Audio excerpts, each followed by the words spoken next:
Good evening and welcome to this week's edition of Gaelic Weekly Live. Tonight we're joined by Armagh legend Steve McDonnell. We'll be taking a look back at the weekend and the games past, and we'll be looking forward to the Leinster Championship this again, where it's Derby Central, and also to Down Armagh in the Marshes in Uri. Tonight I'm joined as always by Marty. You're welcome back, Marty. Good evening. but very formal, Barry and Jib. Good evening.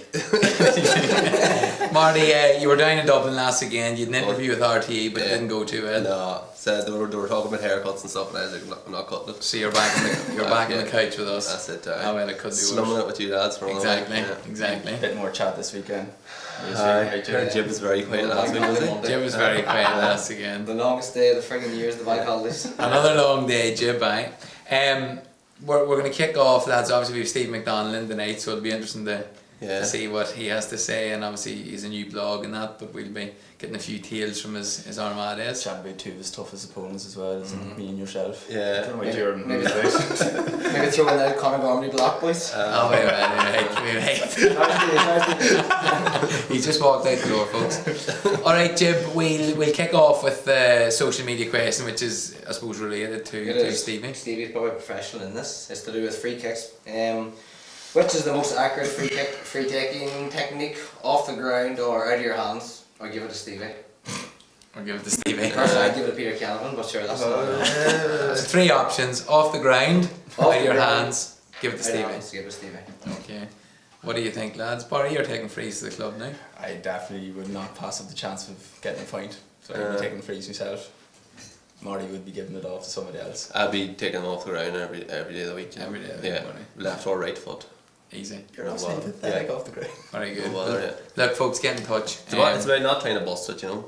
Just stroke it, you know. It's all about the technique, Marty. It's like golf. Just stroke it. Stroke it. Let the ball do the work. Let the ball do the work. Right, we'll start. The boys are in good form. We'll start, folks, with a review of the weekend, I suppose, where all the favourites came through. Paddy's going to show us a clip where we go to Ruislip and see London taking on Leitrim.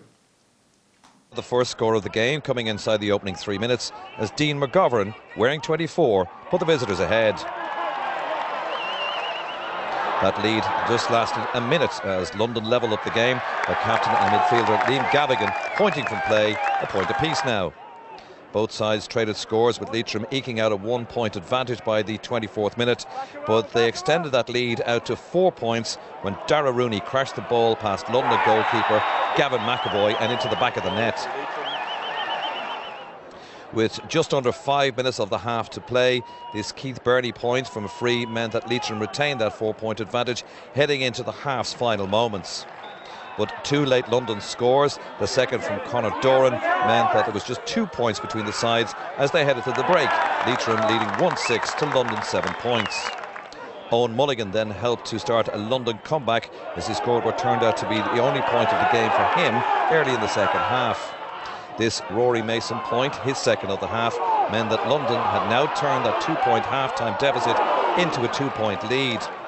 However, the introduction of Leitrim's substitute, Ronan Kennedy, finally turned the game their way. His first goal after 50 minutes meant that Leitrim were now back in the lead. 3 minutes later, Kennedy was at it again, slamming in his second goal close in, and Leitrim now sense victory.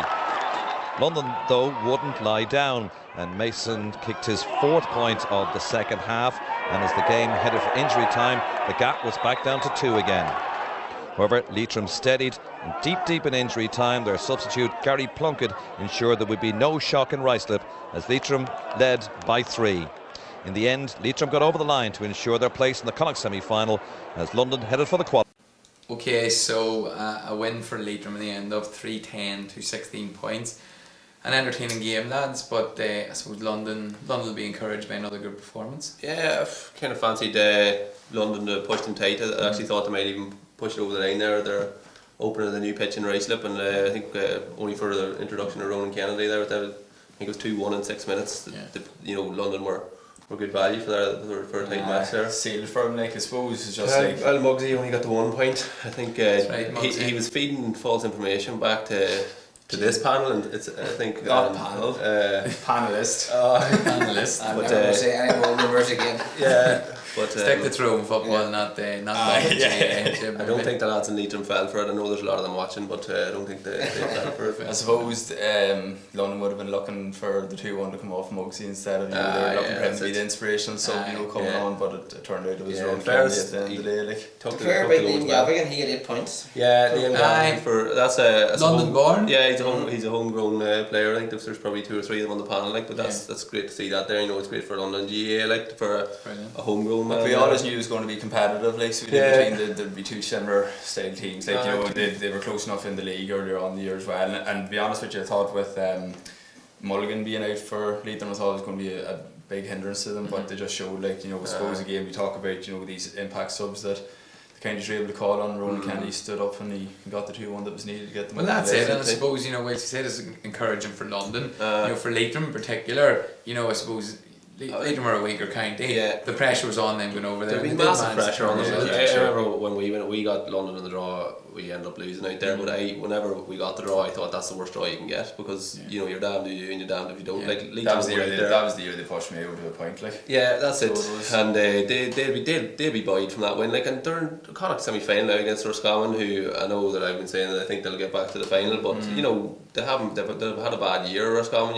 After a great league last year, went down. We were chatting a couple of weeks ago about the whole New York thing. It's about, like, how do we get these teams to progress now? So it is, because it really is from the influx of players coming over for whatever time frame it is. A lot of players come over for the year to London, maybe it's for work commitments or work placement or what for a year, and they say that they play for London. But I suppose though, with Liam Gavahan, or however you pronounce his name, being homegrown, like, it's great. Muggsy was kind of in the shadow of that lad, like, and Mulligan's obviously a big name, like, but it was the homegrown London man that done the real damage for London. Like, that's true. It's all encouraging signs for them. It gives them a lot of encouragement coming into the qualifiers, like, so it is. And, like, again, as I said, anyone that has to go to Rushcliffe is not an easy journey. No, definitely not. And I'd say, like, Leitrim will be buoyed. They'll be mad for a crack at Roscommon now. Roscommon probably still have too much for them, but it'll make for an interesting enough match. That's it. So Leitrim march on, and London again are encouraged going into the qualifiers. That's grand. Okay, so next up we're going to take a look at the clips back of Clare taking on Limerick down Dennis. Sean Collins' point after an impressive move left them ahead by 2 points to 1 inside 7 minutes. And the hosts' early dominance continued as they netted the first goal of the game after 10 minutes. Owen Cleary applied the finish after Limerick coughed up possession. Cleary went close to adding another goal soon after. Fortunately for Limerick, his effort was off the target. Live wire forward Keelan Sexton proved to be a real handful for Limerick throughout. This point pushed Clare 4 clear. Limerick went into the game with some momentum after winning their last 4 games in the Allianz League. They had a chance to tie up the scores on this occasion, but David Ward's shot was wide. Limerick ended the opening half strongly. Seamus O'Carroll, who has been in impressive form for his club Castleknock in Dublin, was denied by Joe Hayes as Clare went into the break ahead by 1-8 to 6 points. Cleary had a point for the first score of the second half as Clare's lead went out to 6 points. It would have been more if Jamie Malone had managed to convert his opportunity for a goal. Limerick were finding scores hard to come by. Danny Neville's point raised the flag for them for the first time in 20 minutes. Still, the goal chances kept coming for Clare. Sexton had the latest, but O'Sullivan was equal to the shot and Limerick were off the hook. A goal did arrive for Limerick in the second minute of injury time. 18-year-old Josh Ryan blasted home after being introduced from the substitutes bench for his championship debut, and the deficit was down to the minimum. As Limerick battled to equalise, they were reduced to 14 men. Neville disagreed with referee Cormac Riley's decision to award a free to Clare and earned himself a second yellow card and then a red. Time ran out for Limerick and they are still waiting for a first provincial victory since 2012. Clare will now face Kerry after winning by 113 to 112. Okay, so a 1 point victory for Clare over Limerick, 113 to 112.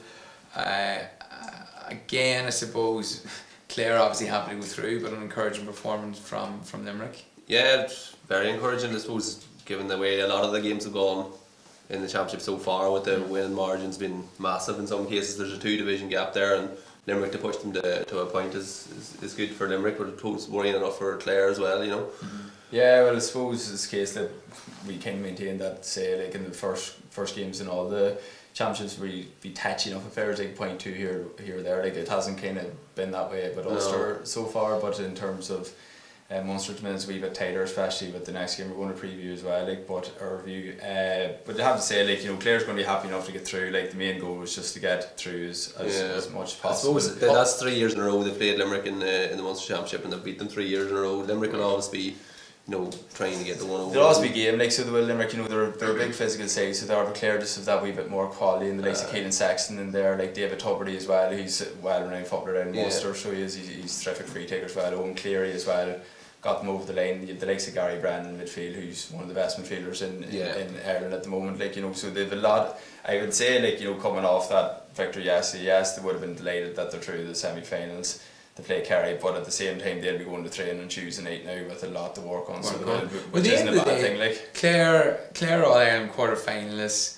not a traditionally strong All-Ireland quarter-finalists last year, not a traditionally strong footballing county. You know, from that last year, you know, what are they, I suppose with yourselves being in that position, what are they aiming for this year, do you think? Well, I suppose they got their first goal over them anyway. They maintained their Division 2 status, which is a big thing for them. And then, really, like they wouldn't have been targeting Limerick this year, or maybe in other years that might have been their main goal. But their main goal is having a crack at Kerry now in the semi-final of Munster. You know, it is probably disappointing enough for the Munster Championship that Kerry and Cork didn't get each other with the seeded draw and that there, so that, you know, Clare and Tipperary can maybe have a crack to get back into the Munster final. But I think with the way Cork are going, it's looking likely that, you know, Tipperary can be back there. You know, but it's hard to know. Like, it is hard. It depends what team Cork take out to it. Like, so it is, like, you know, the Donegal O'Connor kind of bailed them out there the other night. So it is, but you know, it's still up in arms and how Cork's going to progress and all that. But in terms of Clare, going back to they're going to be massively delayed to get through the semi-final, prepare for Kerry now, but as I said, there's still going to be a lot of kind of questions asked as to why they didn't win by a wee bit more, because I honestly felt like they were maybe 5-6 point margin. And there was 4, it was a last minute goal. It was a last minute goal, alright, and they were never losing the whole game as well. So. Yeah, that's true enough. It was a late goal. And well, what's your view, lads, on Clare? It's Colin's 4th year in charge. It's also his 4th different trainer. You know, I think it was Alex Ferguson saying about, you know, when things are going well, you need a certain amount of change. Yeah. But I mean, is that inconsistent? I would say that's undesirable now. 4 different trainers. You know, it's, although you've got the one main man at the helm, like there's different coaches have different techniques. You know, and they've got different ideas and they've got different plans for your gym work and your field work, you know, and tying them all together and tying them into a system of play and that sort of thing. And it doesn't matter how good you could have the 4 best coaches in Munster down there, but they're all going to have different ideas and different plans, and to try and embed that into a team every year, it's not really. It's hard to know. I suppose, like, you know, with the condition with intercounty footballers or any club team or whatever team you're in, it's always going to be fairly similar enough in terms of the work you're going to put in, whether it's in the gym or the type of runs you're going to be doing in the pitch, you know, and things like that there. But I suppose having 4 different trainers, I don't exactly know what he's looking to pinpoint or what he's looking to get from each one. Is he taking something from each of them and keeping it there? Well, I mean, I suppose he's got his promotions, he's secured status in Division 2, he got the All-Ireland quarter-final last year, so it's not necessarily a case that he's getting rid of them either. It might be a case that the trainer's not fit to maintain again. I'm not sure what the story behind all of the coaches is, but I couldn't imagine that the Collins is wanting to change every year. You know, maybe for 2 years and freshen it up and get a new man in. Even a new guy, even keeping like and having boys doing different parts of the sessions, stuff like that can be good as well. Like a few years ago with Peter Kahneman, like, you know, Peter would take a right bit of it, and Kieran Donnelly was man to do the condition. We had Lorcan Martin there as well. You know, a lot of different boys doing different elements, which was very good. Like, you know, having different voices as well. But complete change every year, I don't know if it's the way to go, but it doesn't seem to be hurting them too much at the minute anyway. Like. Fair enough. Do you have much interaction in social media? That might be something for the folks at home to get involved with the different trainers as well. We have a couple of comments on the free kicks just a minute. Yeah. We don't want to discuss them with Stevie after, but I'll throw them out there anyway. A couple of people have said just off the ground, more difficult but more accurate.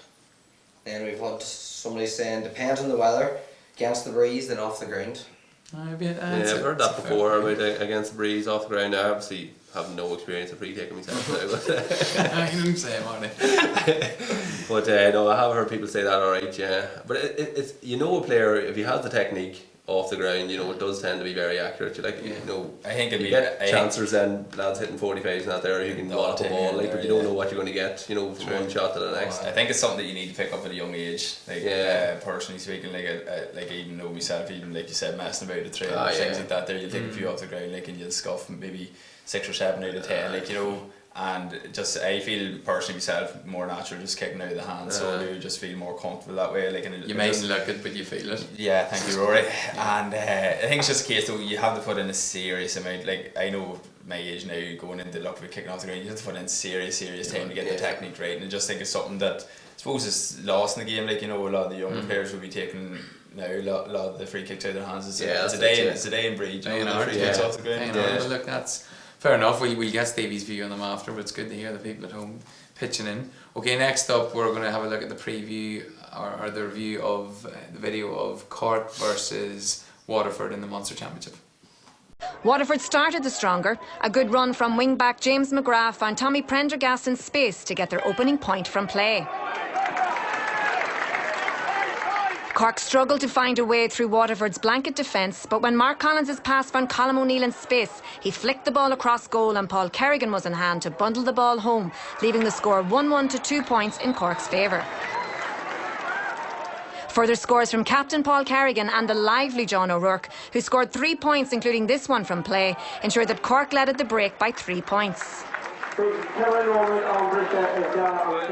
Cork had 2 goal chances at the start of the second half to go further ahead, but instead a Joey Veal free found Gavin Crotty, who scored amid confusion in the Cork defence.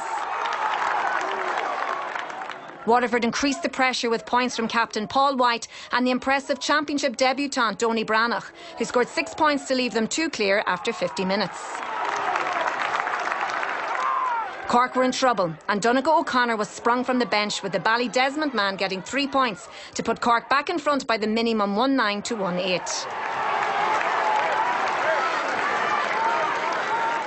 But the Rebels were soon reduced to 14 men when a rash challenge on Brian Luby from Alan O'Connor, who had replaced the injured Aidan Walsh, saw him receive a straight red card.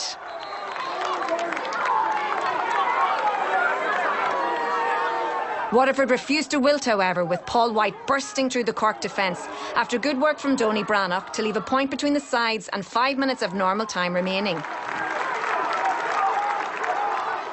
Donny Branagh and Colm O'Neill traded frees to leave Cork in front by the tightest of margins. In the 5th minute of injury time, Kerrigan, who scored 1-3 on the day, popped up again with another score. Donny Branagh scored a late free for Waterford, but it wasn't enough. Cork nervously head to meet Tipperary in the Munster semi-final. Okay, so as we've seen, a big scare for Cork in Waterford, but came through at 112 to 111, lads. All's not well in the Rebel County. It was a big scare for 3/4 of the last man standing. I was in as well. And me telling you, every man was on Cork. It was tight going. It was very tight. Now I was listening to a bit of it on Waterford Radio Live, I think it was there. I got most of the second half now, and those lads were excited at one stage. I thought myself now that Waterford were going to do the business now. Especially, I suppose, whenever Cork went down to 13 men and all that as well. What they kind of said last week about Waterford, they're a big, massive physical team, and they just, from start to finish, they put it up to Cork the whole time. So they did, but I suppose, kind of mentioned nearly every week at this stage, Cork were able to bring on Donegal O'Connor, another sub that had an impact, 3 points whenever he came on, who settled the whole thing down. Paul Kerrigan finishing with 1-3, you're going back to your trusted stable of boys, to do the business. Those are the lads that were doing the business with them in 2010 when they won All Ireland. O'Connor's 36, I think Kerrigan's in his 30s as well. You wonder with the size, kind of the size of Cork, how there's not more lads coming through there. About their under 21s over the last. We stopped. Cork have won 10 Munster under 21s in the last 14 years. That's amazing. We're talking about. I know Tomas Hussein was saying it there last night in the Sunday game that he was. There's a big issue more so.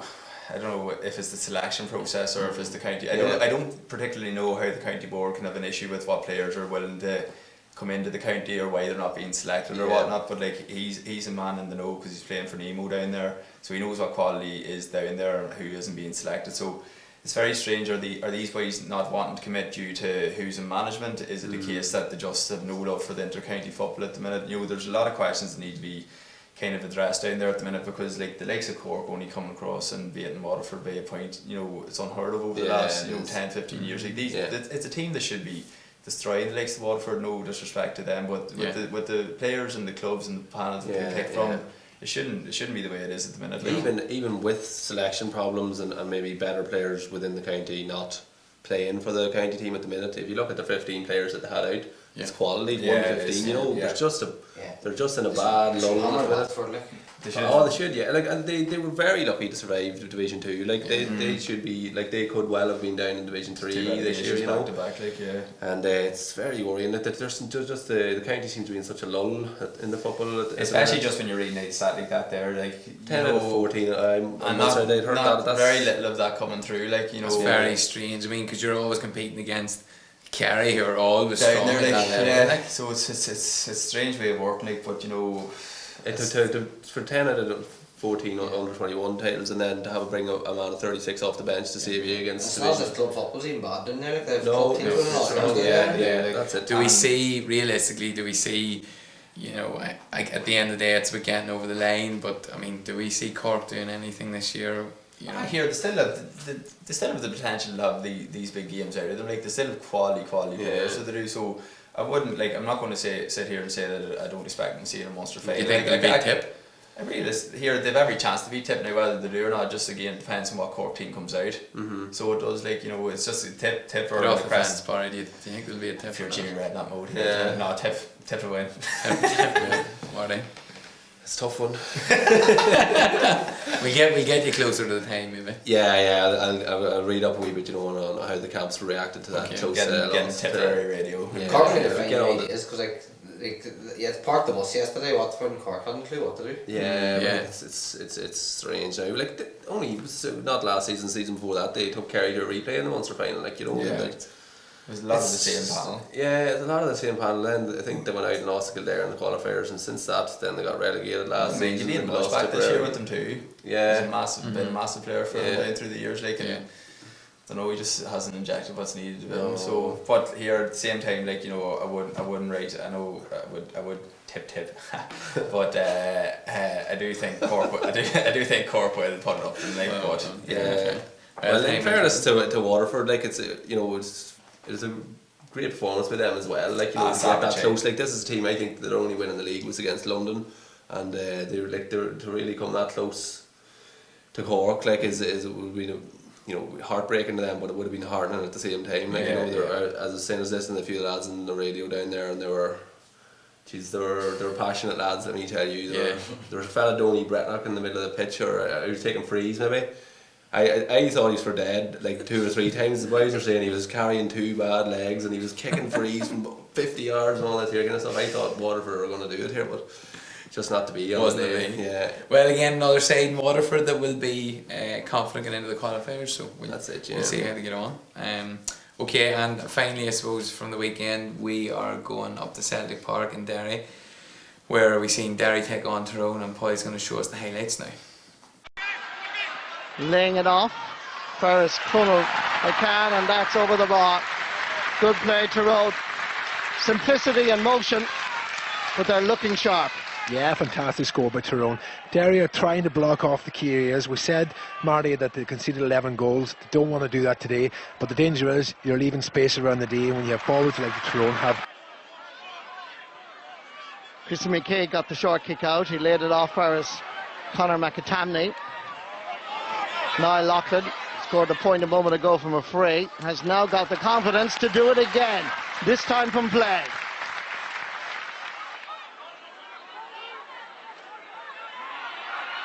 Endelin is going to run at them directly.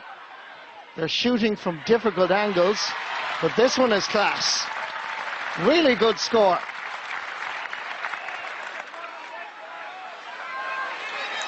Here's Aidan McCrory coming from the right corner back position. Nice ball inside again for us, Mark Bradley. He's posing serious questions, chips it forward. Nice ball for us, Kieran McGeary. Back for us, Mark Bradley again, dancing around. For us, Peter Hart. Comes for us, Tiernan McCann. Older brother, younger brother, they've all done it in Celtic Park this afternoon. Good score, Tiernan McCann. Colm Kavanagh. looking for support. Not immediately available on his right shoulder. The brother calls. The brother delivers it long and right on top of the net and over the bar for his first point from play. 5 from frees, and the 6th is an absolute beauty. Billy Heron is given the benefit of the mark with a fine catch, flicking it inside. Nice ball in for Enda Lynn, who's willing to run at the Tyrone defence, and that is a really good score. Enda Lynn delivering, adding to Niall Keenan's point at the start of the second half, and that's much better. Back pass Frank Burns. Passes over first Niall Sludden. Ball inside. They were ball watching. There's a chance here. Good work. Opportunity. Oh, great save by McInnes. Is still there and saved on the line. And wonderful defending by Derry.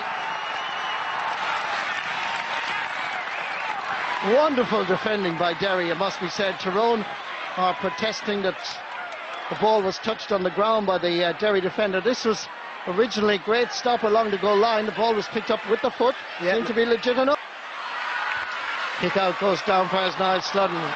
Lays it off quickly, and Tyrone are very much in the attack here and with the ascendancy. Good score, David Mulgrew.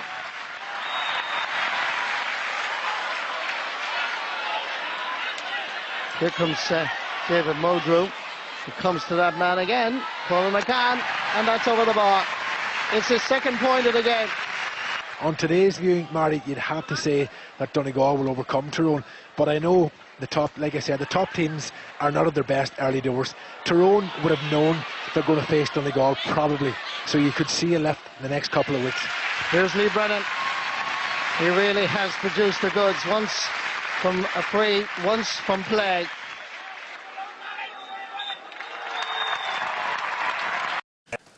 Okay, so another convincing win for Tyrone over their near neighbours Derry in Celtic Park. Man of the match, of course, folks, was Colin McCann. He's in new midfield. What happened to him? Did he? According to another panellist, Colin McCann was dropped or left the squad 3 or 4 weeks ago, and then much to our Mulligan left the panel. That's right, and much to our surprise, yesterday he turns up and gets man of the match. Or in the place. I would like to think that Jib here would be, putting fake news out through this forum. No comment. But in fairness, like, it was a master stroke by Mickey Hart to say that he was off the plan. Then just jumps him in and then he gets match. So, Mickey Hart sitting around the backroom team, right? You ring the Irish News, right? You ring RT, I'll ring Hard News. time me to do it. Mickey Hart tried me to do it. That's what it was. Look, JB, that's 2 strikes, certainly right. But look, lads, another convincing win. 11 points again, same as last year. So Tyrone march on. Another disappointing match in the Ulster Championship. It's been pretty dour so far. Again, another wasn't a bad first half, Yeah. I don't know what it is. Like, I know Derry, particularly in the second half, just kind of gave up the kick-outs to Tyrone, and Tyrone's mad for that. They're mad to build from the back, so they are. But the pace and power that they have, and with the likes of Bradley, especially there, he was terrific. So he was for the full game. The likes of Colin McCann was obviously man of the match. So he was, and but no, it's just I don't know why. Like, Derry's so much better whenever they're the aggressors. They're like down through the years they've always been that team that's been aggressive in your face, looking to get your turnovers high up the pitch as possible, and looking to get just go to the throat. So it is, but for some reason I don't know. Damien Barton, he's a manager I would have thought would have looked to have kind of drilled that into his teams. He's a very passionate man on the sideline. He's a very passionate player as well. You'd be looking for him to kind of work that way with his team, but just seemed like they were nervous or they were cagey, and especially in the second half. I don't know. Like, I know a lot of the people said after the game, they thought that the Derry team just looked a different level down fitness wise than Tyrone, and I don't know if that's the case. Like, momentum's massive in games like that. There, like whenever Tyrone did have the momentum, they were knocking over their scores for fun. So like the likes of Darren McCurry came on, he just throwing over points. One thing that probably affected Derry was the two Sutton lads, Rogers and McCaig were tasked with Mark and Kavanagh and Matty Donnelly, and neither of them really got the driving force going. When they McCaig and Rogers can give you a serious attacking dimension as well as being great defenders, you know. But we didn't really see it yesterday. We didn't see it. But apparently then all is not well in the Derry camp. I think Rogers McKaig possibly played hurling with the county a week or two before, so it's a bit strange. I can't think the keeper's name, the starting keeper. McKinless. Oh, the other, he left the panel last week, coming up to the... Yeah. And Cassidy from St Neil had obviously left prior to that as well. Yeah, so it's had a great year. It's obviously again, it's been like that for years now. Like, and it's strange the way it just seems to keep materialising. There is competitive and it's strong. Like obviously you see with Slot Neil what they've been doing, like, but it's just not materialising into the county setup. But it shows. I suppose it shows a difference. Look at Derry. I mean, Derry had a decent run in the qualifiers last year. Yeah. But I suppose a bit like Fermanagh, a bit like Antrim, they've stepped up against the top. Those have stepped against the top 3 teams in Ulster and lost by, what was the average, Marty? 13 points losing average. Yeah. Derry got within 3 points and then Tyrone just up. Yeah. There was a never looked at losing. But I don't even really know what Derry's tactic was really, because they weren't really getting back deep and looking to kind of shepherd everyone out, and they weren't really going gung-ho either. They were kind of in between each other. They were like kind of, they're so, like, watching the game back, like there were so many areas of space and gaps between the lanes and all that there, just for a wee dink pass, and then like I said, what Tyrone are mad to do is just like that wee pass in either the half forward line or the full forward line, and then 2 or 3 ways running at pace. Yeah, well the thing about Tyrone is that they have a system, like it or lump it, and they play it, and it's effective for them in 90% of the games they play.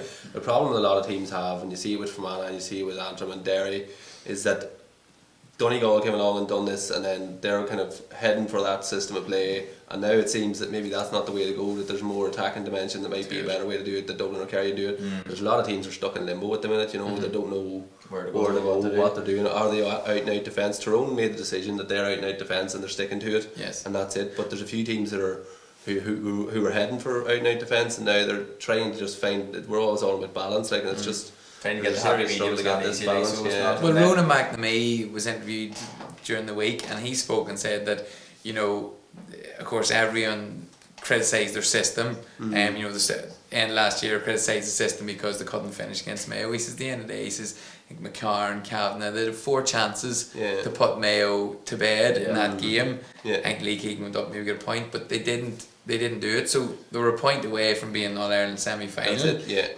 They went down and matched the Dubs, went toe-to-toe with them in the league, and then they had a few bad results. But as you say, Marty, they're sticking to that system. Yeah, well, it is, as much as it's woeful to watch, like, and it's it is a system, and it is everyone knows the plan when you're going out on the pitch. Everyone knows the plan from January to however long you go, August, September, whatever it is. You've got a system, you're playing it, and at least when you have a baseline where you're at, then you can tweak it, and if you need to tweak it, you can tweak it. Mickey Hart doesn't seem to be going to tweak it, but whereas if you're stuck in limbo and you don't know whether you're attacking or you're defending or you're a long ball or you're a fist passer, you're kind of you need to really get to a base system as well. Like, the big thing about Tyrone as well though, and there's been an issue with them during the league. Their conversion rate, it was massive. 11 different scores yesterday. Like the biggest issue that they had with the games that they were losing in the league is that they were generating a lot of chances, but they weren't putting them over the bar. I think back then, they were like clinical, and until maybe about the 65th minute where they were kind of taking pot shots from here or there because they knew they could at that stage, but generally like they're finishing superb, bar the free kick from what about goals? Do you think, I don't hear us plan on about last night, Tyrone just aren't getting goals at the minute? He's saying they don't have the forwards, like, but if you're scoring 22 points, you're going well, like, and I do think probably there was a couple of stages yesterday where Tyrone could have maybe went for a goal or done an extra couple of passes if they wanted, but they didn't need to. There's a time and a place. Like, if they were fit to put over, keep the scoreboard ticking. Yes, it might be a case whenever. And like, to be honest with you, there was no stage yesterday where Derry went gung-ho to try and bring it back to a respective level. So Derry still kind of kept to their system to an extent. When they got to within 3, Tyrone did have 2 kind of back-to-back goal chances with 2 great saves, which was probably as close as they got to go. Will they be concerned that there's talk of reviewing Matty Donnelly's I'd be concerned strike, would you? Yeah, definitely. I feel the same. Like it's not the first time either this year that it's happened with Matty. Like, might stand against them, and when it comes. It's very. In fairness, now I know It's we not clear, disagree. It's very not clear. I mean, In terms- was it a strike? Was it a push in that went terms to his in neck? terms of like the striking element of it, it's hard to kind of come to a certain answer to it, like, but at the same time the motion was there in terms of you know, there was no, whether it was a fend off or whatever, it was still coming up to the face height, so it was, and it's just your interpretation really. Like, I can understand if it's brought to, you know, with the appeal process, if it's a case that he is, you know, sanctioned for it or whatever, but it's a case that they can say, well, there's 1, 2, this is your third time now. Whether that happens, whether they can go back to previous ways. I'm not sure if there's They'll have to have a video of the weekend to see. I mean, we talk about, what do you you know, think, Jim? Suspension, No. no comment. We talk about game getting soft, game changing, being defensive. I mean, you know, realistically, you talk about that being a strike. I mean, if you seen that in soccer, we'd be giving off. Yeah, We'd be giving off. If it was in the rugby field, you know, you wouldn't see a man laying down. Now, in fairness, McKay, he didn't lay down, but you know, is it a bit? No, it wasn't the be all end all by any stretch of the imagination, but at the same time, we talked about whenever Slot Neal got to when they're in the All Ireland final, that there was a bit of petulance, so he got sent off. You know, it very easily could have happened to Matty. Yes, nothing much happened from it, definitely not. But at the same time, you have to have it in your head that you can't be doing that, especially when it comes to like an Ulster game or an All Ireland game, when there's so many officials there, and the chance of he could be caught off for that now, like, and he could possibly miss the Donegal game. You know, that's realistic what could happen, you know. There's only 3 in it that time. Yeah, and seeing the way Matty going off the pitch, that'll give you serious energy and serious legs to say, here, we could possibly have these ways now, but at the same time, definitely wasn't a major hit like Ryan. But well, no, it's not for us to say either, like, No, or no, not. But definitely it looked, if it was me now, I'd be worried. You'd be concerned. I would be concerned. It looked that way, and if it's striking is not determined by the force. I'm pretty sure it's determined by hand to face as a striker or whatever. You know, it's not about, you know, it's not. I punched him, but I didn't punch him that hard. Like, you're not going to get away with that defence. Just on the Tyrone game as well, we have a question from Stephen Corr. Will Lee Brennan start for Tyrone the next day out?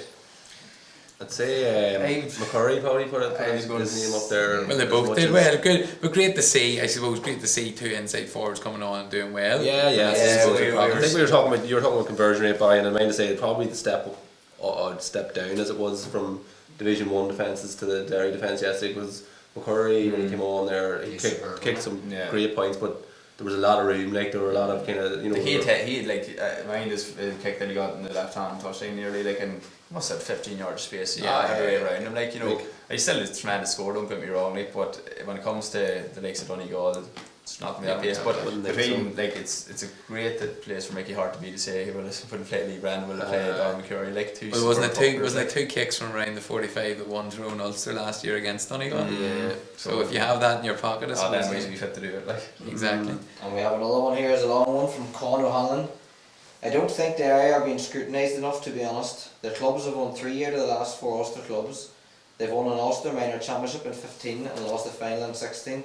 And Mahara have had considerable McCrory Cup success recently. That performance yesterday was a million miles off the pace. Well, you can't argue with that. I mean, we talked about Cork. Yeah, that's very fair point. There, like, Here, should we know that with Derry, that there's talent there, like, but it's just a case of, like, it's just, again, it has to be addressed. Why are these players not coming out to play for their county? You know, it's not like Damien Barton, we don't know exactly who he's going to or who he's asking to come out to the panel. You know, he could be asking all the top players in Derry and he's just getting a no from them. Like, we don't know if that's because of who the management setups that's there. Again, it could be the case that these boys just are not interested in inter-county football at the moment, they just want to focus on club. Well, like, there's a lot of different, you know, reasons. Yeah, what I mean, and there's a lot of different as well. The transition from underage success to senior success doesn't always materialise. A lot of things comes into people's lives around that age, you know. Yeah. Well, we've seen, I suppose, you can call it petulance or that, but, you know, the game that we showed a couple of weeks ago, the loop and it's tribal spot. Yeah, and you know, for a senior game with 2 great clubs like that, one of them not be feeling very strange. So look, as Con says, there's talent there, but there's a few problems. All right, definitely is. Yeah, it's a good point there. When you look at that Tyrone team, sure, half that team is on its way on teams, you know. Brandley and Brennan's and of course. So. Well, look, Tyrone march on to Donegal, so we'll definitely be looking forward to that one.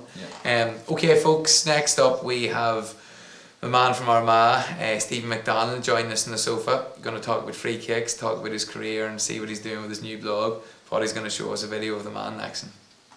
It was a move that we had worked on the whole year, and for it to work the way it did at the most defining moment of our season. Once again, it is Stephen McDonnell, and he's put it over the bar. was great recognition of the hours upon hours of training ground work that we put in. It's his third point. More significantly, Armagh lead the All-Ireland final. Stevie took responsibility. I'm taking responsibility. We haven't scored in a while. I'm going to get the ball and I'm going to put it over the bar. Also Shane feeding it in, and good defensive play by Armagh. It's out to Kieran McGeady, the captain. It's all over. So then all hell broke loose. What a credit to them the way they applied themselves when everything seemed gone from them. You know, to kick the winning point in an All-Ireland final, looking back, is what dreams are made of. Sam is going north once again. And the first people I remember seeing is my brother and my mates. I also remember seeing my girlfriend at the time, now my wife, and that's two of the vivid memories that I have.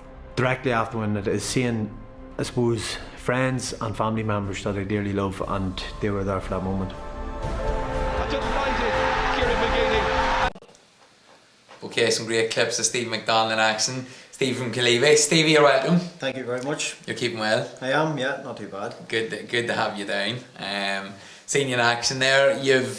You've retired since. What are you up to? Are you still playing club ball or how's things? No, I've stepped away from the whole lot. On the playing end of things anyway, I suppose I retired from the inter-county game back in 2012. Concentrated that full year on club football, and it was the best decision I believe I made that year. While I could have continued to play county football, we kicked on and won an intermediate title, and I was fortunate to be captain of the team. So that's why I believe my decision was the correct one. I played the following year again with the club, so 2 seasons after I retired from inter-county, I played with the club. Then I retired for a year and then came out of retirement. As they do. Yeah, and as they do is right. I went back then to play for a year, but halfway during that year I was asked to manage the team, so it was a case of balancing a management role and a playing role, and for me it certainly doesn't work. You can't do both, and I had to officially retire from the playing end of things, and that was it. But I've had plenty of experience in management and coaching since. I managed the Armagh under-21s for 2 years and took my own club then for a year and a half, and I'm now down coaching with the Bourne senior team in County Down. Very good. So very busy, very active. Yeah. Burn, a good club to be with. Great club, great tradition. All Ireland winners in the 80s, and one of the most successful clubs in Ulster in terms of, I think they're actually the only club in Ulster that have won Ulsters from under 16, minors, under 21s and seniors. So not even Cross McGlen, you can say that they've done that. So a very successful club with great tradition and great GA people, and been down there from the start of this year, and it's a role that I'm enjoying. There's a lot of work and improvement to do with the team, and each week and each game that we have, we as a coaching and backroom team and management team, we are improving and learning as well, but it's enjoyable. That's good. I suppose I'm talking to you off air, and I think it's something that folks at home would be interested in. I suppose I seen our club Enniskillen Gales get beaten by Burn last year in the Ulster Minor Championship in St Paul's. We were blown away by their size and their strength. Yeah. You were telling us that the strength and conditioning in the club, never mind the county, in the club of Burns, is first class. It's top class, and it was one of the big differences that I noticed straight away. Having been with my own club for the last couple of seasons, with every club, you always have a certain amount of players who are committed to their strength and conditioning work. But what I noticed with Bourne is every single player is fully committed to it, and you can see that they've been committed to it from a young age, maybe around 15, 16 years old, because even the 19, 20-year-olds around the senior setup now at the minute are fairly well developed for such young lads, and the base is there for long successful careers for these lads. So it's all about playing for their club and representing their club down in Bourne, and certainly to grasp every opportunity that they can get, and by doing the strength and conditioning from a young age, they see that as the best route to having a successful career. That's good. I mean, I suppose, boys, the strength and conditioning from a young age, I suppose from what we've probably seen, it's usually the elite that your colleges, your county minors that are getting access to that, so that's encouraging to hear. Even within even within counties there'd be minors and under 16s that wouldn't be doing strength and conditioning. And so to hear a club like Burn there that they set up, they have like, I'd say any clubs out there, probably counties out there, will be listening and thinking, Christ, we're falling badly behind here. Because, it's a great base to be at, like, whenever you're at that age, because, like a lot of the time it can be a case when you're going up from minors into the senior ranks, that's the thing that might keep you back for maybe a year or two more than it should do, is your strength, is your size. And I suppose if these clubs are coming through with these sort of programs that they're doing, especially in the likes of Ireland, they're like the ideal way of progressing a lot quicker into the senior setup than maybe people in different counties. Even for Man, I'll say, just for different clubs and all that there wouldn't be that, I suppose, that type of commitment, or not from everybody. I suppose that's in any county as well. Like, but it's the same in every county, but I suppose a lot of it comes down to the facilities that clubs have as well. Certainly in Bourne they have the facilities to develop the players, and there is restrictions on certain clubs. There's no doubt about it. But going back to the point I made earlier, in a lot of clubs, you only have a handful of players who are committed to doing the S&C work, and that's the way the game's developing. You've got to have a certain base level of fitness and start work done, or you're not going to cope with the current game. Definitely want to give you an edge over an opponent. Most definitely is. Well, look, it's good to hear. Stevie, you're beyond the practical side of football. You've launched StevieMcDonnell.ie, a weekly blog. Tell us a bit more about that. It's a website I launched maybe about 3 months ago now. I've been thinking about doing it for quite a while, to be honest. Since I have retired, I've got into media work. I do BBC Radio, and over the last couple of years I got into a bit of motivational talking and going around to different businesses, schools and even GA clubs, whatever, and going in and saying my piece. And it's more so a platform to promote that type of work as well. And as part of the website, there is a blog page as well. So quite often I would think a lot about Gaelic games and different parts of it, and obviously free taking was mentioned earlier on. I'd be a huge fan of free taking, and I just write what I believe is the right thing to do, and I write something that I hope is teaching others, teaching club players a thing or two about developing their own careers and improving their own games, and that it has gained momentum over the last maybe a couple of weeks in particular, because I tried the first couple to see what type of interest was out there, and certainly the feedback has been positive. And when you're getting positive feedback, you're going to continuously write, and put stuff out there to people to view and have an opinion about. But I have an opinion on quite a lot of things in terms of GAA, and it is a platform for me to express. Well, that's great. We'll put the link, of course, on the Facebook, YouTube and Twitter pages for Steve McDonnell Daily, folks. Great few articles on it. I've read a few of them myself. One of them that you did was in relation to the free taking, which I suppose our social media question tonight. Jib, is there anything in for Stevie there, or any more comment on it? Just on the free taking, Kieran Doherty has just said out of the hand because there's a better chance of it going over. Right words, scientific. My thinking on this is, I came from an era where, when I was 8 or 9 years old, starting to play Gaelic football, the rules were that all frees had to be taken from the ground. And then the mid-90s, the changes come in, and you had fantastic free takers likes of Ross Carr and Anthony Toll, boys like that in the mid-90s who were exceptionally good at free taking and always took them off the ground. And then coming into the noughties, slowly but surely the onus was moving from taking the frees from the ground, and players were being coached. They weren't being coached. They started to take the frees from the hands, and for me, it's a fantastic skill as well. But I think there's more skill in terms of putting the ball on the ground and dedicating yourself and dedicating time to practicing an art that I believe is lost in the game. And looking at it closely, and probably when I got involved in coaching and management over the last couple of years, I've seen it more regular. The frustration that I have when I see a player taking a free from his hands and missing from the 13 or 21 metre line, simply because I believe that these players take it for granted that it's an automatic point. Happened Colin Walsh, one of the best half-backs in the country, scored 2 fantastic points from play last week for Monaghan, but missed an easy free for his club at the weekend.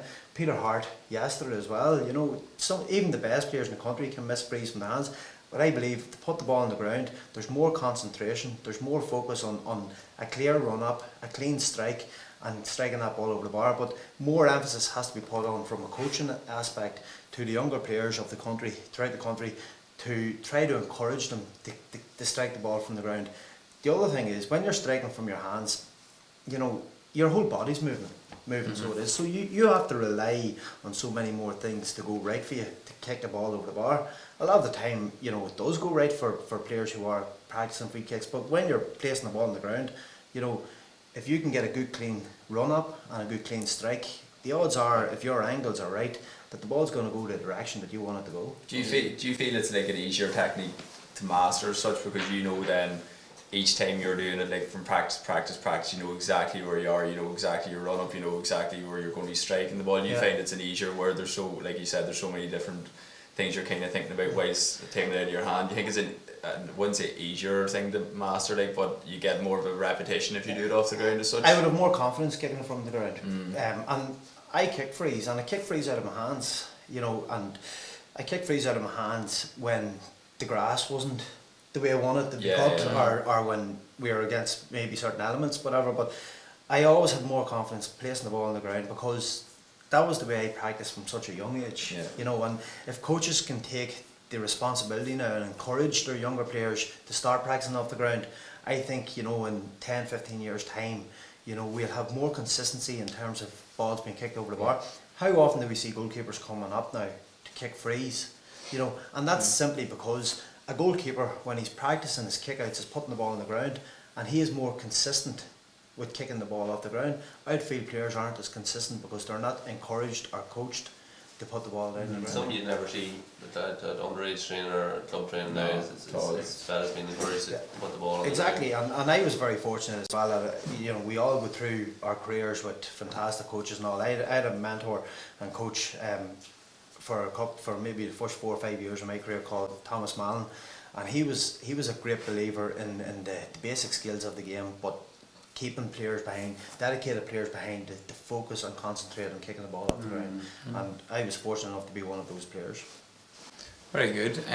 So you're definitely an advocate then of kicking off the ground. We'll see what more reaction there is there. In terms of 13 years with Armagh, 7 Ulster titles, 1 All-Ireland, an impressive CV to say the least. Under, I suppose, the stewardship mostly maybe of Joe. Yeah, mainly of Joe, but you know, I was lucky, really lucky when I came in 1999. I joined the panel in January 99, and within 7 months I had won my first Ulster.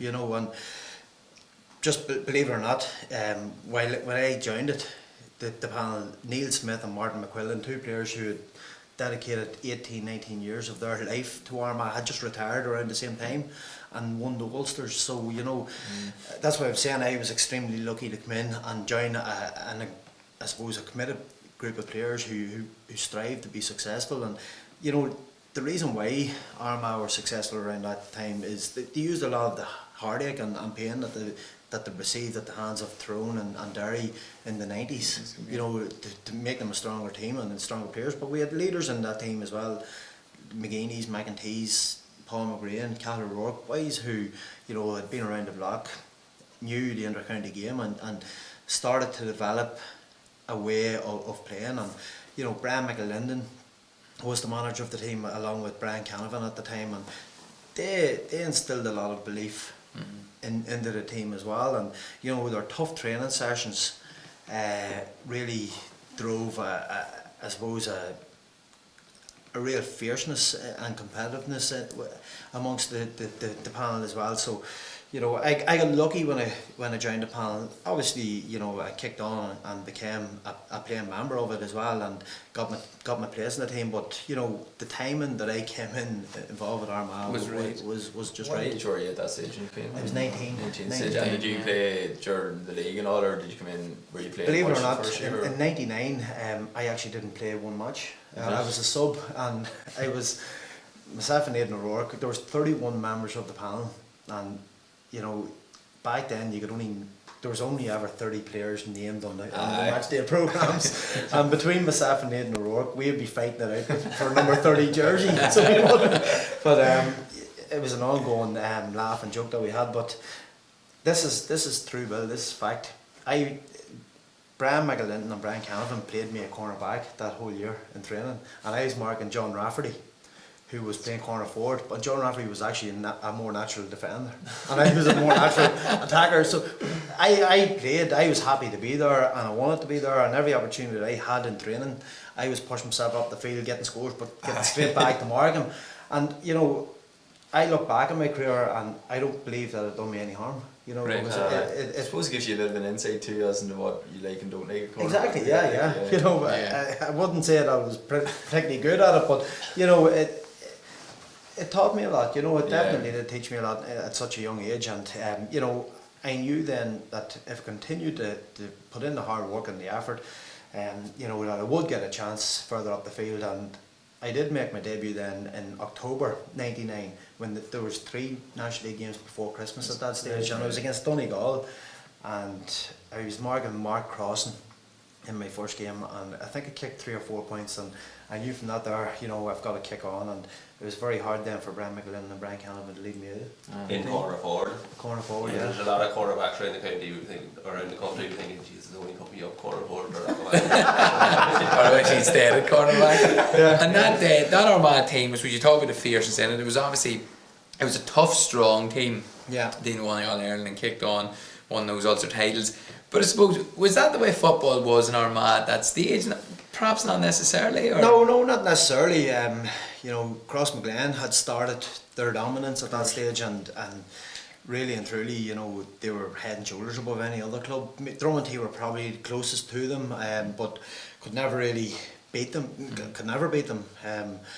So it wasn't really the way the club scene was, but we had such big, strong characters, and going back to strength and conditioning, I didn't do any of it in the first half of my senior career. When I came into the squad, I was 11 and a half, 12 stone, and I was maybe coming up against a 14, 15 stone man, and I really had to learn the hard way in terms of winning my own ball, and it was learn fast or get out, and that's the way it was. And over the course of time, obviously my physique developed, and I realised then around 26 years old, I need to start doing this strength and conditioning work, because if I want to have a long career, I've got to keep myself in good shape, and that's what I focused then on, probably around 2005-06 time. So, but it was a case that we had that many big strong men that, it was an epic battle every time that we went into the training pitch, and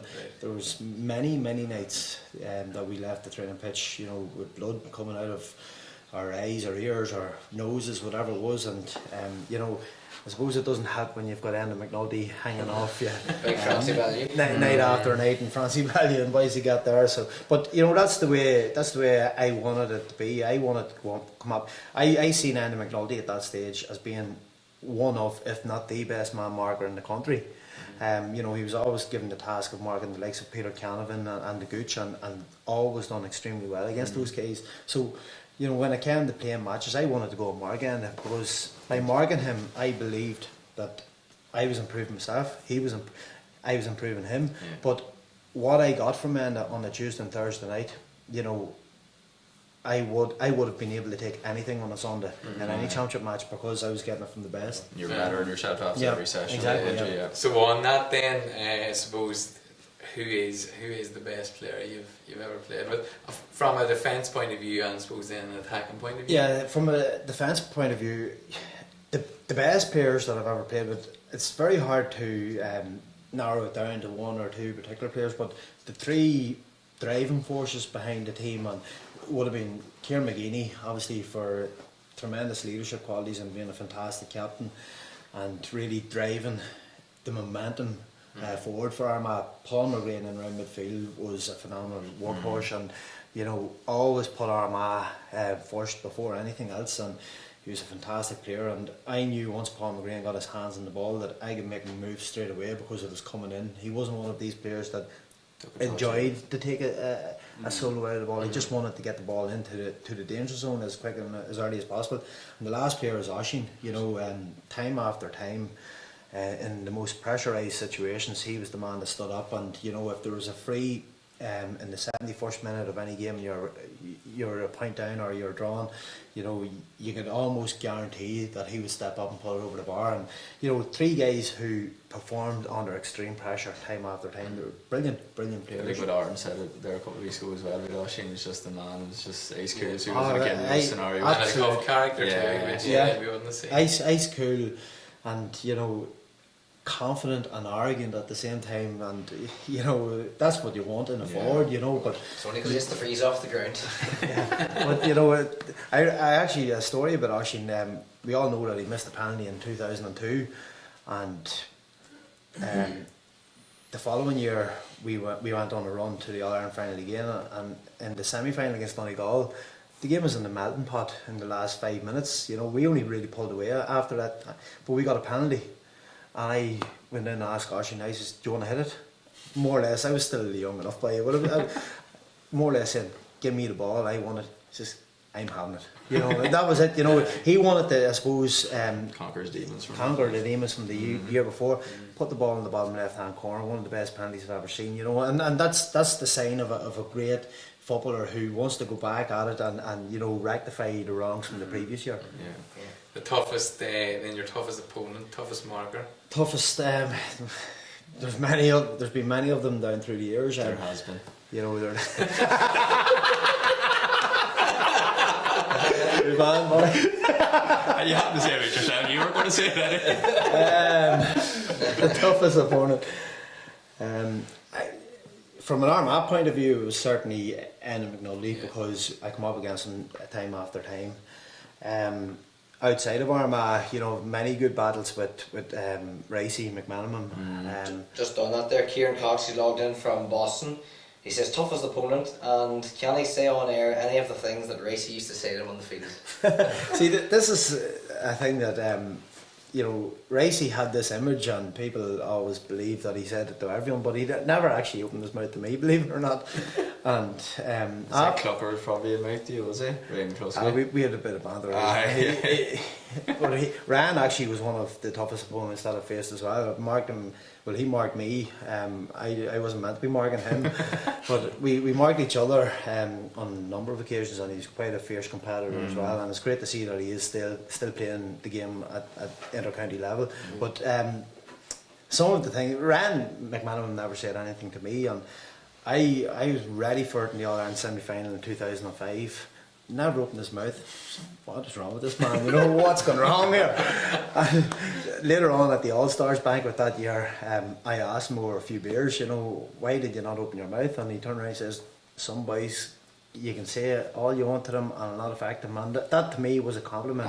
He was wasting his time basically. Yeah. So it was good to hear that from him. But we marked each other a few times after that, and he did a few quiet words in the ear, but never anything too dramatic. And would you ever, has it ever affected you anything, that sort of crack, or would you ever kind of lighten anyone after a certain time in the game, or? Actually, sometimes when a player talks to you and tries to put you off your game, I'm happy enough with that there, because I believe they're putting themselves off their own game. They're putting themselves under more pressure nearly. Exactly, yeah. And at the end of the day, I always seen my role within the team was to get the scores and get myself into an area that I could get the scores. So regardless of what anyone was saying to me or what was being passed on or said to me while I was running past anyone, my main focus was just get in that area, get my hands in the ball and get the ball over the bar. Did you come across many goalies in your time?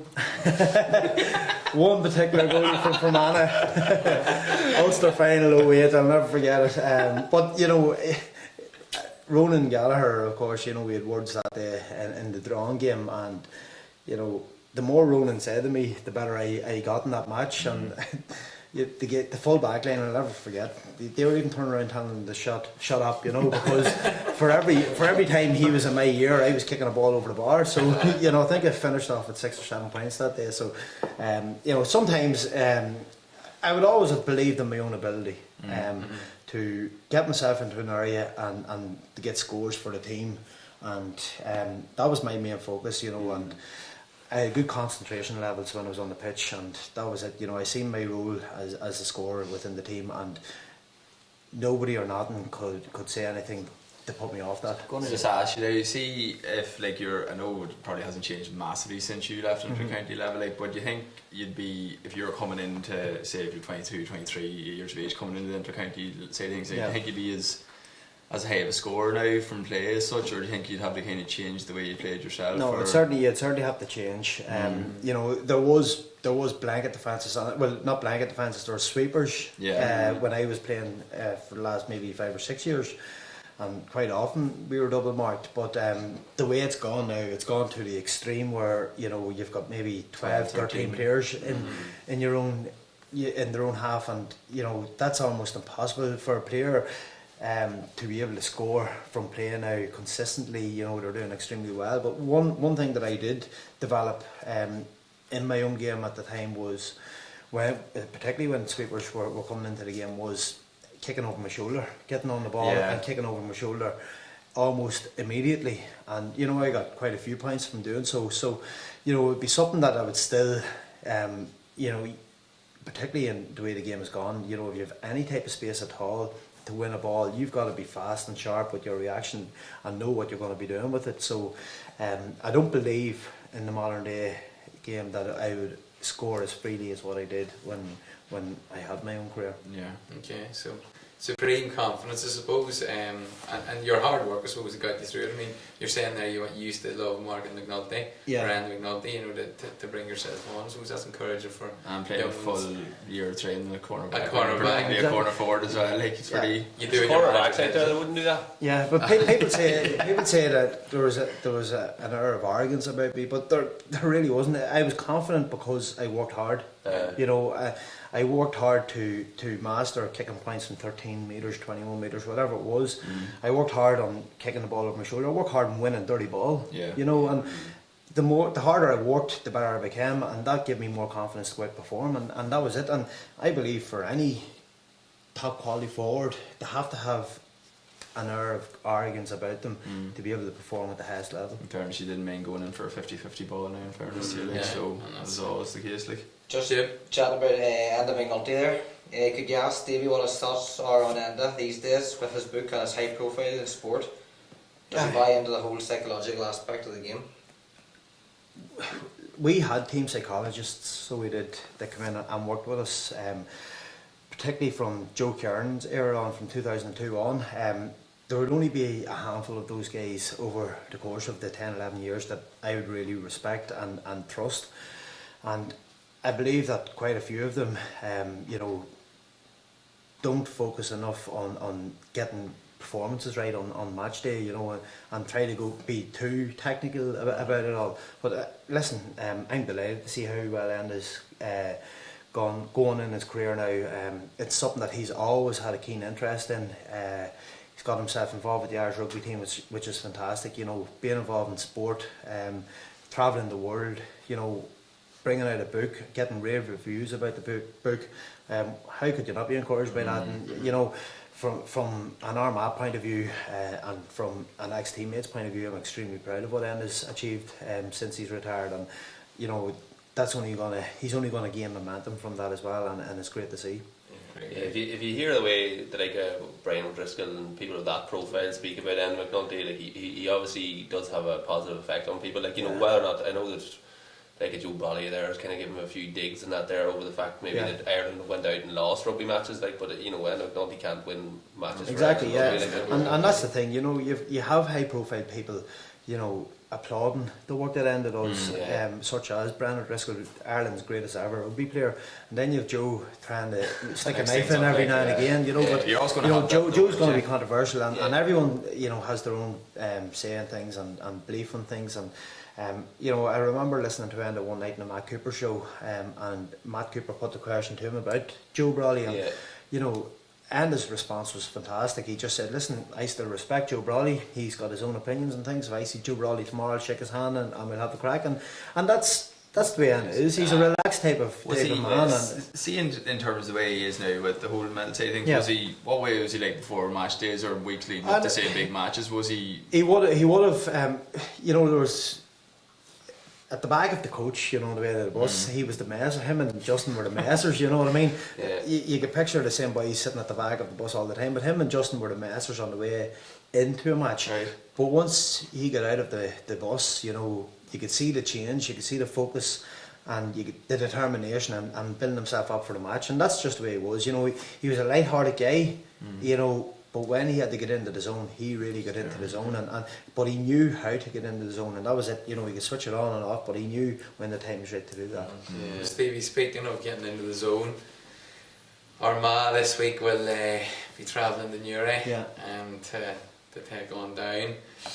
How do you see it going? When you look at the league campaign, and it's quite a while ago now, Down finished the league on a high, getting a draw against Cork and remaining in Division 2, while Armagh finishing it on a low, having been in pole position throughout almost the full of the match against Tipperary, and then not being promoted at the end of it all. But for me, Armagh have made great improvements this year. They've become a more attack-minded team. They've been one of the highest scoring teams, if not the highest scoring team out of the 4 divisions. People can say, look at the competition that they're playing in and the level of teams that they're playing against. But regardless of that, they're still going out and putting in massive scores and effort. And I like what I see in Armagh. They're a young team. They're an improving team.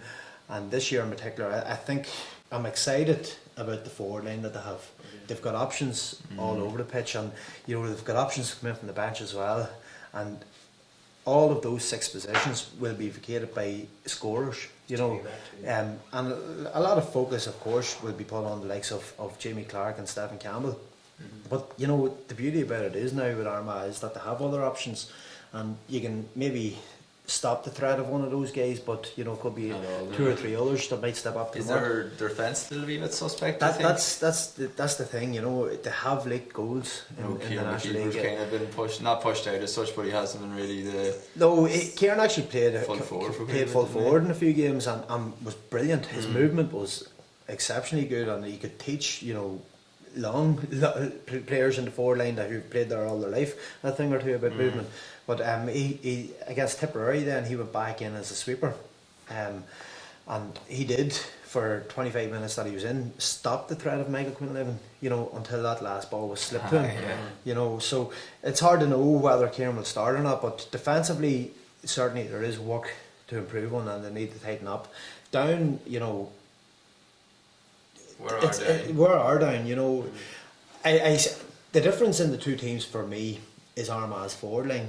Down have forwards capable of scoring. Davison came in this year. He's a scorer. Donald O'Hare's a scorer. Whether or not Donald O'Hare's going to start, we don't know, because he didn't see any league action. He's coming back from an injury. Now he has played club games for Bourne, but so if I was in the Down camp, I'd be hoping to get Donald O'Hare on the pitch, because he is going to get you scores.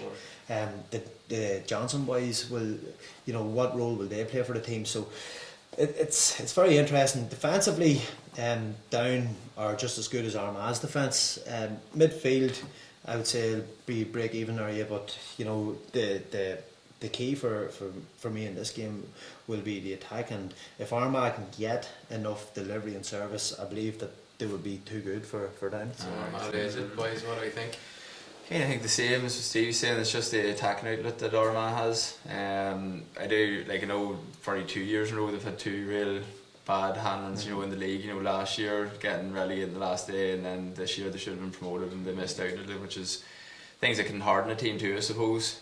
Coming in the championship, but definitely in terms of their scoring prowess, I think definitely they'd be headed Down at the minute. I just think between the 2 defences and with the 2 attacks, I just think Armagh's greater attack will see them through. Marty? Yeah, I agree with that. I think Armagh are going to win it. Down aren't the force in Newry that they once were, and they're a bit like Derry at the minute. You never really know what you're going to get with Down. There's always seems to be something going on there, especially with the like of the Johnson brothers and that. There was kind of maybe something going on for a while in the league and that. I think Armagh will possibly have too much for down this weekend. Yeah. Alright.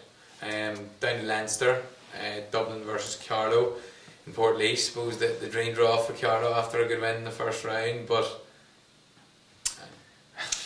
here or not, it's mainly for Carlow to get the opportunity. Like they had a great win against Wexford, like, and they would have put so much heart and effort into that game. You know, psychologically for them, be a massive boost. You know, to get over that first hurdle, so would be which they haven't done over the last number of years down in Leinster. But again, we're talking about it. They're coming up against the juggernaut, which is Dublin. Be a couple of Carlow boys on the phone to you, Marty, about how not to bay dummies at Conley this weekend. Well, he got me once, yeah. But it's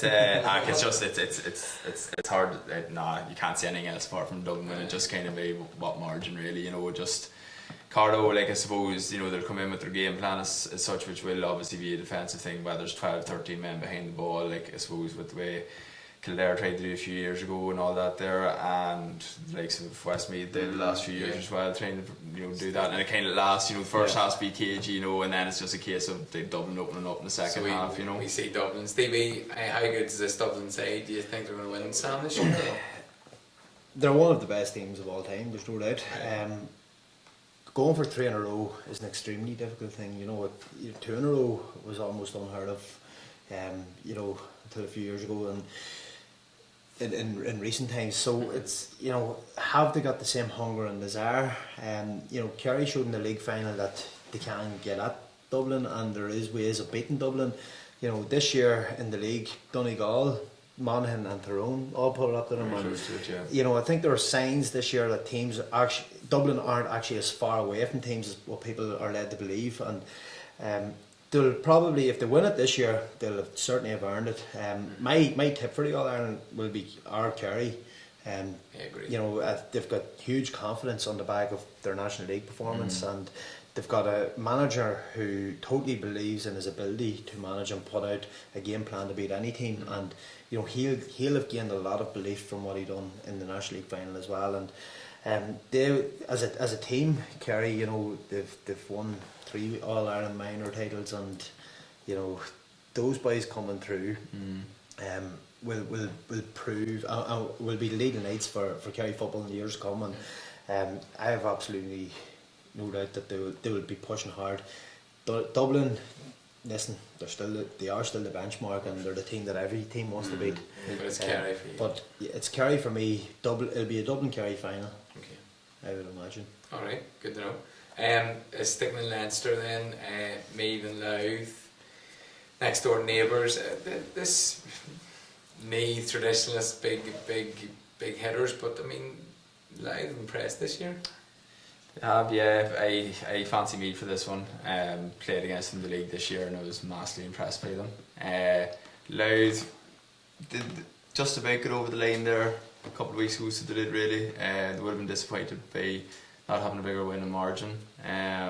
But for me, I just think the way Meath were going, just from talk down there, like their forward line is massively impressive at the minute. So they are. So like I'd be tipping them by a few points. Yeah, I think so. I fancy Meath to be a lot better side than Louth this year. I know Louth had a pretty good league campaign, but I can see Meath winning this one by a big margin. Meath, sharper forwards, I think they'll. Yeah, I think Meath will win by a try or two. Okay.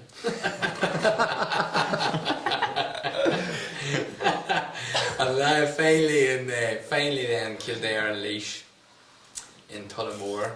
Kildare obviously moving well. Yeah, you would expect Kildare to come out on top of this one. They had a fantastic league campaign, gain promotion, and you know, the team certainly looked to be going in the right direction.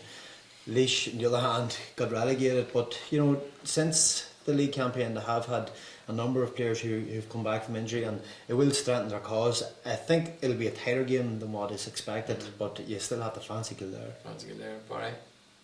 Made a bad call at least last time, didn't I? You did. I did. I was called out in that. No, I'd still fancy Kildare, but like the Kingston brothers would be two big boys. Leitrim push it tight, I imagine, this time round. They will, yeah. Here, like Leitrim aren't bad. They're not a bad team by any stretch of the If they have all the players out, if they've all the players, they've had 2 bad years in the league, which is fair enough. Like, but I suppose you could say last year were Tipperary. They didn't have a great league, and look where they got to. Like, I can't see Laois getting as far as the semi-finals of All Ireland. Don't get me wrong, but they've a lot of scoring power. Laois, you know, they put it up to Kildare, but as Stevie is rightly saying, they're like just I think with their league campaign, Cian O'Neill doing a serious good bit of work with them over the last 2 years, and I just think that again they'll have too much for I think if they can keep the goals out, if Laois can keep the goals out, you know, Kildare seem to be a team that likes to get a few goals and tag them on early, you know, and kind of keep the foot on your head or whatever. But if Laois can keep them quiet early and get tight to half time, this could be very tight. It's not Kelly pulling those things about too. Strong. Okay, but it seems to be the consensus Kildare. Jeb, just to wrap it up then, anything for Stevie or the boys? Yeah, we have a couple here. Enda Brennan, how many of the current Armagh side would make the All Ireland winning panel? None. None. Cut it down. We have another one here. It's not really a question, but it's just a comment. Mayo Club final last year. Only 2 prominent Mayo players featured. Good club teams usually have very few county players. I think that's really fair enough. I think across McGlenn there down through the years with Armagh, like there wouldn't be. Yeah, well, you still had the McEntees, Paul Hardy, Oisin, you know. Right, stop, Stevie. Aaron Kieran, Stephen Kieran, Bang. You want me to keep going? Aye, sure, yeah. Another one I can't relate to this here. You boys might know more about it. Chrissy Breen still talking about that save in Clonus in 06. Can you tell us it through, Stevie? Did you slip? Do you even remember that, Stevie? Who's Chrissy Breen? He's the goalkeeper. He's a big lad. Yeah. Bigger than Ronnie. What save was that now? I'm trying to remember that one. That save. I'm sure Chrissy Breen will put in a statement any shorter, so Give us a link to YouTube there, Chrissy. Just on the free kicks, we have Charlie Keane off the ground, less variables. Yeah. What Stevie said. Yeah. But then, if you're cat off the ground, there's plenty of variables. You need. If you can't expect a 23 or 24-year-old guy to come in and just start putting the ball off the ground and have it overnight. You know, it takes time and effort, and my point is if coaches encourage it from a younger age, up through the ranks, then in 10-15 years time, the game will be all the better for it. Next thing, Stevie McDonnell, kicking coach. Just a few more here. Aidan McCann, Stevie, can Tyrone retain the Anglo-Celtic Cup? I think they will. They're my tip for it. And they are another team that will have no fear whatsoever over facing Dublin. And facing Kerry for that matter as well, and Kerry or Dublin wouldn't like to face Tyrone either. I believe that they will. I've tipped them from the start that they'll win the Ulster title this year, and I'd rather be in the Tyrone camp than be in the Monaghan or Donegal camp at the minute, because I think while they haven't been scoring goals, you imagine the day that they actually do start scoring goals, what can happen to them? I still fancy Donegal for Ulster this year. I don't know. I think so. The impressive as the youngsters have been for Donegal this year. I think that Tyrone will have definitely to right a few wrongs from the league meeting this year, and I think that the experience will show. Yeah, and there were shopping conditions that night as well. Donegal just played better. Exactly. And that happens, Antrim caught a few goals. Isn't that Donegal defence early on? They should have had 2 goals possibly in the first half. Which is. The goal that they get was superb. Donegal this year, have been fantastic considering the players that have retired and moved on, and the young boys have certainly come in and blended into the team fantastically well. But I just think that maybe Tyrone, having won Ulster last year, just have a wee bit more confidence about them and arrogance about them as well, and more experience as well. Tyrone arrogance never. Yeah. Just a final question here as well. Did you have any rituals that you had to perform before a game, and why? For some reason, I don't know why, I always put on my right sock and right boot first. But no reason behind it, but it was just something that I done. Yeah. Well, I think it stood you in good stead. Stevie, it was fantastic. What? Not to start doing this. Stevie, it was fantastic to have you. No best luck with Steve McDonnell.ie. We'll have it up, folks. Check it out. There's some great articles on it. Best luck with Burn. Thank you. Good luck to Armagh as well this year, of course. Your native county, and you're tipping Tyrone for Ulster. Tyrone for Ulster. And Kerry for Kerry Sam. for the All Ireland, yeah. Okay, you heard it here, folks. Boys, thanks very much. We'll be back next week, of course. CFO member, Stevie. Thanks, again. lads. Alright, folks, that's us for tonight. The extended show. I suppose great to get the view of Stevie on several things. We'll be back next week at 7:30. So from Gaelic Weekly Live, good night.